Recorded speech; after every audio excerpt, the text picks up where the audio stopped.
Hey everybody, it's Jason from the Texas Gun Vault, and once again I'm coming to you with another range report. And today's range report is on an interesting and different type of pistol. This is the EAA, or European American Armory, Witness. Now they import this, but the gun itself is made in Italy by a company called Tanfoglio. And some of you might be saying, hey, that looks like a CZ75. Well, you're pretty much right. It's a clone of a CZ75 with a few minor differences. And one of those differences is that this particular variant is chambered in .38 Super. I had never heard of anybody chambering a CZ75 clone in this caliber before. So this is definitely something interesting. Now, before I get into the things that I normally talk about in my range report videos, I got to give you guys a little bit of warning.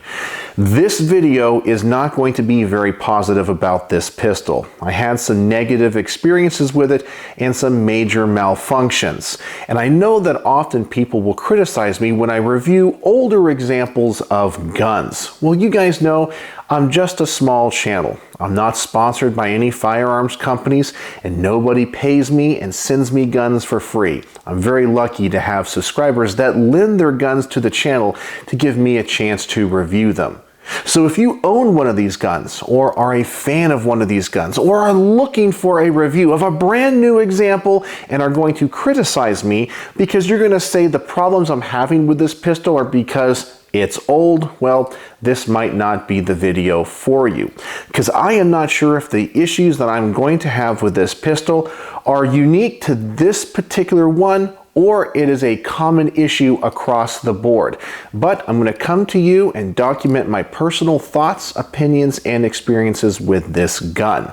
So before I get into the things that I like and don't like and show you all the issues I had and the shooting footage, I always want to thank the people that make these videos possible. First and foremost is the owner of this pistol. He's a good friend of the channel and a local subscriber. His name is Jack. Jack, once again, thank you so much. As always, I want to thank my Patreons because through their monthly donations and support, they help keep the lights on around here, help grow the channel. And if you want to become a Patreon and see all of this content early, there's a link in the description. You can go down there and join for as little as just $1 a month. And as always, I want to thank my sponsor for all of these range reports, the greatest grip company in the world, Brownworks. And once again, I'm giving a huge shout out to Brownworks. And we're reviewing a gun today that takes wood panel grips. And I know if you like guns like this made of steel and wood, you like fine grips on your pistols. And I have the perfect company for you guys to check out, Brownworks. Brownworks is a custom grip company making a wide variety of grips out of a wide variety of exotic woods and materials. Mark is the owner and the craftsman over there. He can put on custom logos, custom engravings. He can make anything you can imagine. So I'm going to put a link in the comment section below. Go over there, check out his website, see what he has to offer. And if he doesn't have what you're looking for, please make sure to contact him. But understand, he is often more busy making custom grips for his customers than he is upgrading his website. So that's why not everything might be there, but it's getting better daily. And I'm telling you, any gun you have that you want wood grips for, most likely he can make them for you, and he will make the best in the business. So please go over there, check out his website, and when you contact him, please tell him the Texas Gun Vault sent you. All right, so let's talk about what this gun is. I've already told you it is the EAA Witness, the European American Armory, made in Italy by Tanfoglio. It's a copy of the CZ75. It is a double action, single action pistol chambered in .38 Super, and this particular variant has a safety, not a decocker. So this is really interesting. It's different. I never thought a CZ75 could be chambered in .38 Super. So let's talk about a few of the things about this gun that I like, just handling it here on the table. And the first one is, it's a clone of one of the best pistols of the 20th century, the CZ75. It is a time-tested, proven design that is beloved by gun owners around the world. So really, you cannot go wrong by copying such a classic design and operating system. So you're already starting off with a fantastic firearm. Something I like about this particular example are the sights. As you can see, we have an adjustable rear sight. There we go, which is dovetailed. We have a pretty standard blade front sight, but for this particular platform, that looks really, really nice. Something that I noticed handling it here on the table is that the slide does not have the typical roll pin that you would see going through the slide. And because of that roll pin on the original CZ75 platform, you're not supposed to dry fire those pistols because it can damage that pin. But this gun doesn't have it. So this gun, as I understand, is safe to dry fire. Where on the other CZs, you'll need a snap cap. On this particular gun, you don't need those. But now let's start to talk about a number of things that I don't like. And unfortunately, this list is a little bit long. Now, handling it here on the workbench, I kind of ran the action a little bit. It seems to be a little bit noisy. There seems to be a lot of stuff happening. It's just the sound. It doesn't sound solid. And then when I pull the trigger on this, and I'll even show you the trigger pull up here, it's real noisy. It's not smooth, it's kind of gritty. Yeah, here's the double action pull. Yeah, it's just really weird, really noisy. It doesn't feel good. Yeah, I would not say that this is a smooth trigger at all, and I wouldn't even call it a capable duty trigger. No, when you buy this, you're not expecting some type of target trigger. It just does not feel well built. It feels very, very flimsy. Something I noticed about the quality control of this gun is that many of the aspects of it that might be hand serrated. So for example, on the back here, we have some serrations, but if you notice, they all are a different length. So I'm not sure if that is done by hand or if that is done by a machine, but they're all different length. And it looks a little bit on the sloppy side. So that tells me that the company does not have good quality control. I'm very surprised about that because certain parts of this looks like it was made on a CNC machine and other parts look like it was hand done. Another issue about this gun that you might have, because it is chambered in .38 Super, is finding magazines for this. Now these are made by Metgar, and the owner of this gun says he has had some trouble tracking down these magazines. I mean, where are you going to find CZ75 compatible magazines in .38 Super? So they're kind of rare, and they're going to be pretty expensive if you can find them. But as far as I can tell, nobody currently manufactures them. In fact, when Jack purchased this at an estate sale, it only came with one magazine, and I only have one magazine to review this gun with because it's all he has, and as of right now, he hasn't tracked down any others. The last thing that I don't like about this design, and it's going to be one of those things that I complain about with almost every CZ pistol, is the fact the rear cocking serrations are very small, and that is because this gun has inverted rails. I have thicker fingers, pretty fat fingers, and so sometimes when I'm trying to grab the slide, especially in the back, I don't always get a good purchase on them. They're very, very tiny.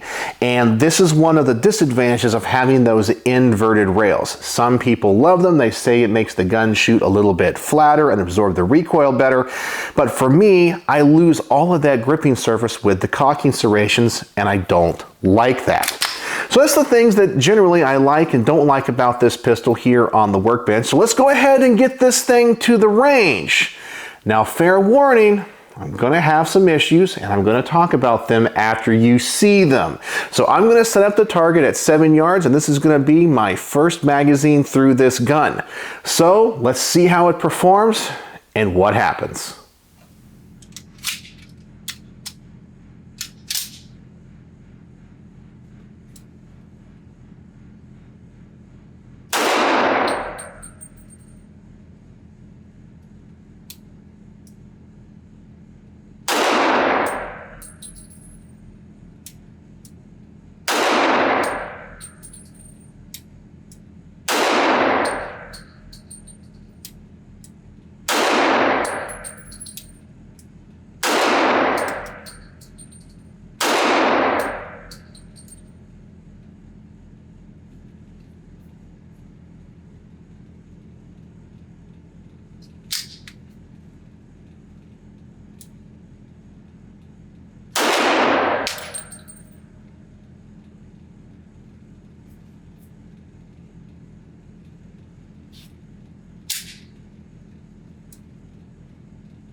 And man, is there going to be a lot to talk about here. The first issue we had is I don't think this recoil spring is strong enough, and you can see that because the slide moves really slow and it doesn't even have enough strength to pick up the first round out of the magazine reliably. So this is one of the things you have to look out for when you purchase a used gun. You don't know its history, you don't know how many rounds have been shot through this. So is this recoil spring still in spec?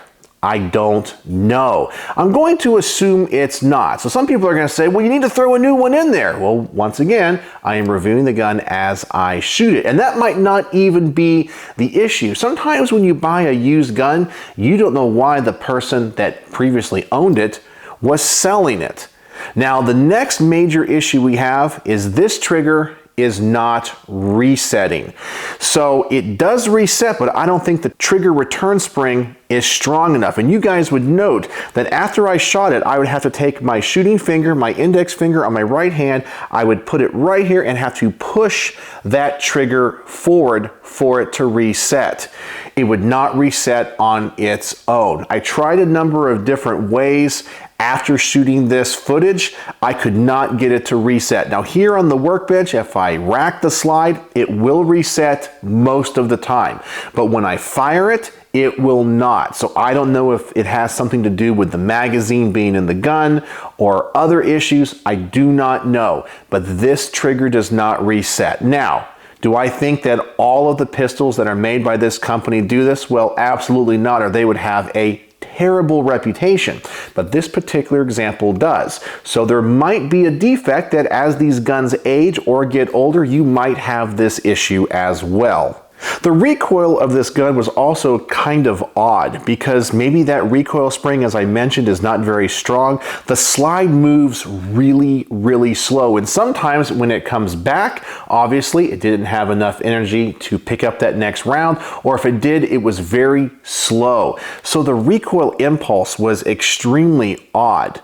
Now the gun does shoot a little bit on the low side, and I had totally forgot that when I borrowed this gun from Jack, he told me at his house, he goes, it shoots low. And I totally forgot about that because I was having so many issues with how the gun was functioning. But so far, I think the group is okay for practical accuracy. However, remember, I was more focused on the malfunctions than anything else. So right now, this is not a reliable gun and it's not a fun gun to shoot.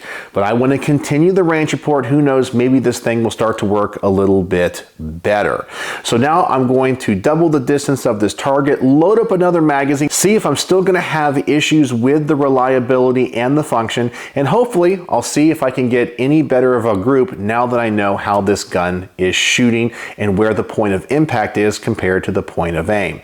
So here we go, doubling the distance, another magazine, fingers crossed, it's going to work better.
And it's still shooting exceptionally low, and I had to really aim high to walk those rounds towards the center of the target. And obviously, we're still having a lot of malfunctions and issues with this gun. Now, I know some people are going to say, I'm not giving this gun a fair shake. It's an older model. Maybe not all the springs are currently in spec. I totally get it, but I am just reviewing the gun as I get it. Jack, who bought this at an estate sale, when he took it to the range, said he wasn't really having these issues. Why I am, I don't know. Some people are going to say, well, it's the ammunition you're using. Well, for this range report, I'm using the same ammunition Jack did because Jack gave me the ammunition for it. But these are the issues that I'm having and what I'm documenting. And I am not saying that every gun from EAA or Tanfoglio is going to have these issues, but this is the problem that I'm having. So you guys can tell me in the comments, is this something that is common with this make? Do you own one of these? And have you ever had these types of issues? But right now, this is definitely not a fun range report. All right, so the next thing I'm going to do is the bench rest test, and I'm really going to see what type of accuracy I can get out of this gun. I already know it's going to be miserable to shoot because of all of the malfunctions. So hopefully in the next test, we can see how accurate it is and then make a determination from there what we're going to do next. All right, so let's shoot it from the bench, and we're going to put the target out at about 17 yards, and let's see what type of group I can get with it.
And even at further distances, the accuracy is getting worse. Man, does this gun shoot really low, and I'm still having so many issues. It is not fun to constantly have to manually reset the trigger.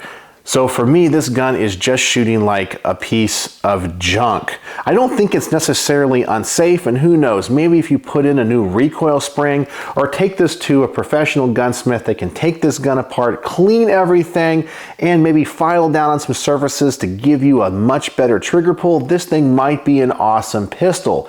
But for me, this is not enjoyable at all. I guess if you know where it shoots, you can say it has decent practical accuracy, and I guess for close-up engagements, if you were going to use this for home defense and the trigger reset, I guess it would have okay accuracy, but for me, it's definitely nothing to write home about. Well, because I'm having so many issues with this gun, I don't think we need to proceed any further with any more shooting footage because it's just not running well, and that footage is not a lot of fun to watch. So I'm just going to give you guys my final thoughts and ratings on this pistol. It is a very attractive pistol. As I said, it is a CZ75 clone. So what are my final thoughts on the EAA Witness made by Tanfoglio in Italy? Well, this thing just has major issues. The trigger is absolutely terrible. It's real gritty. It sounds mechanical. Something else that I noticed at the range is even the safety detent is not very strong. That's all it takes to get that gun off a safe. I don't think that is safe at all. So I would definitely not carry this firearm cocked and locked. That detent or whatever holds that safety up is not strong at all. I can see it just being bumped just a little bit and that safety is coming off. The gun does not shoot accurate for me. It shoots exceptionally low. There's quality control issues with it. Parts are going to be hard to find, especially magazines. This gun pretty much doesn't do anything, but it doesn't fall apart in my hands like a Kel-Tec does. So I have to give it something for that, I guess. So on my star rating, this is going to be one of the lowest ratings I've ever given for any gun. This is only going to get 1.5 stars out of 5. I guess it kind of works, and maybe with some upgraded springs and some time at the gunsmith, this thing might be an okay pistol.